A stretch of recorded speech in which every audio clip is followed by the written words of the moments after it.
Ka-chow! This alien-looking thing is the lower radiator hose for this Ford E350 and many other Fords. I'll put a link in the description. The steering components were rubbing a hole in the lower radiator hose, so we decided to replace it before it caused a big problem. First, we're going to crack the radiator petcock and increase flow by opening the lid on the reservoir. We're going to wait to do the lower radiator hose until a lot of the fluid has been drained. There was almost 5 gallons of fluid that came out, so be sure to have 2 buckets ready.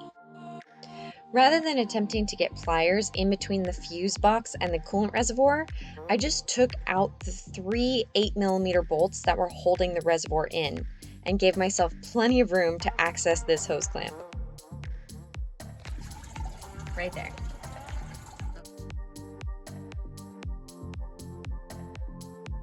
Next, I removed the cooling lines to the oil filter housing. It helps to mark them so that you can remember which hose was closest to the rear of the vehicle and which was closest to the front. There is still quite a bit of fluid in the lines, so make sure you're careful and probably wearing safety glasses.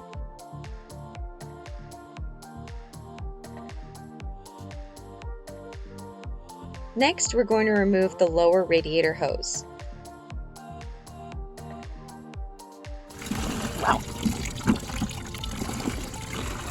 Undo the plastic holder just by prying on it. I had to remove this intake hose to have enough room to get my arms in to finish this job. It's 2 hose clamps. I started by removing the metal clamp holding the 2 lines that go to the oil cooler housing. This is one 10mm bolt. It is a good idea to push and pull the line from the reservoir out of the way down to the ground. The lower radiator hose where it's connected to the block is not easy to get to. I made a little extra room by just moving a few more hoses out of the way. The trick to getting this hose off was having 2 people, a long pry bar or a bar of some sort, and a hammer. While I held the hose clamp open, my partner in crime pushed the hose off the neck of the block using the long bar and hammer. I pulled the hose assembly out, paying attention to how it came out so I could put the new one back in reverse order.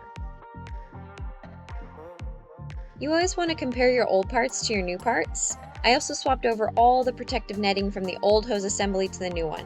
I marked the new hoses in the same place that I marked the old hoses for easier installation, and I reused all the old hose clamps except for the one from the lower radiator hose to the block. I put a worm hose clamp on that connection for easier access.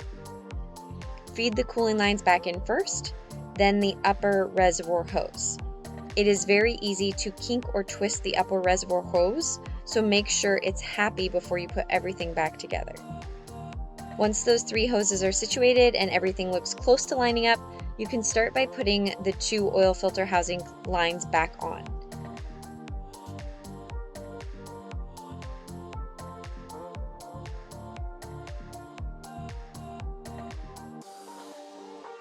Then replace their stability clamp. Put the reservoir hose back on.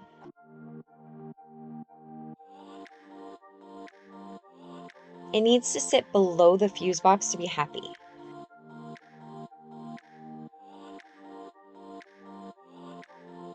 The 3 bolts go back in at hand tight or 5 to 7 foot-pounds. The hose clamps are designed to be self-locking. This is the only one that did its job, so we put it back in place and released it. Then put the plastic holder back in place.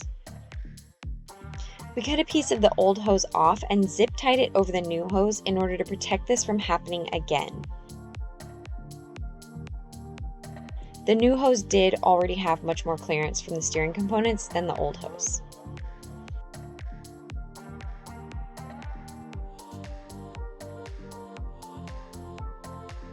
Thank you so much for watching. I offer in-person and virtual consulting and education, so if you want help completing this job yourself, feel free to reach out using the details in the description. Please remember to like, comment, and subscribe so we can help other people find this video. You can find other helpful tips and tricks on my Instagram, Facebook, TikTok, and LinkedIn at Girlie Garage.